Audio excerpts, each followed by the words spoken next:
Ingebrigtsen, the greatest middle distance runner in the world, is putting out some cool content on his YouTube channel. I love all the opportunity to catch the athletes behind the scenes. And look at this clever camera angle where he's getting acupuncture treatment and he takes the opportunity to answer some Q&A from his followers. I was so heartened to see his answer to this question. How much sleep does Jakob get? Let's see what he says. I get at least 8 hours of sleep, but hopefully 9 hours and 15 minutes. I think that's the perfect. That's the perfect. Very specific, 9 hours, 15 minutes. I just found that to be the limit of where I feel well rested.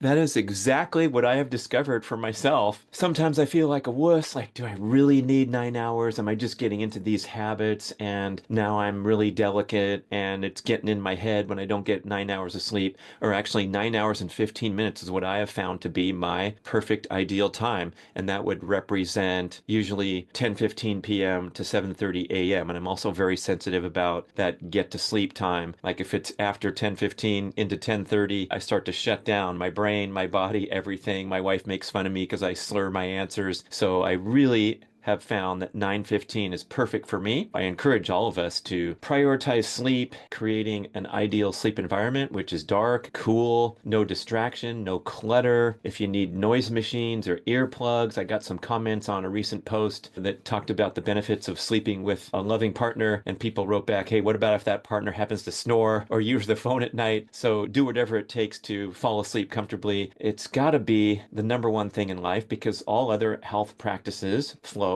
downstream from getting optimal sleep. These elite athletes on the planet, they are setting the tone for everyone. And if Jakob needs 9 hours and 15 minutes of sleep per night, I am going to support that and try to emulate that with my own particular needs. What about you? How's your sleep habits? Can you prioritize? Can you change anything? Can you get to sleep earlier and tone down the digital stimulation that will keep you awake with exciting programming, but also compromise that optimal sleep experience where you need that final hour of the evening to wind down and engage in calming, relaxing rituals? Books like Sean Stevenson's Sleep Smarter has a list of, I think it's 20 different tips that you can follow to optimize your sleep habits. I love Arianna Huffington's book, The Sleep Revolution, where she talks about creating these rituals that help the brain realize that it's time to wind down and fall asleep gracefully. She talks about having a warm bath and then getting into your pajamas. Your brain knows that when you change clothing, it's time to wind down. Read quietly in bed, but that's a lot different from blasting high stimulation entertainment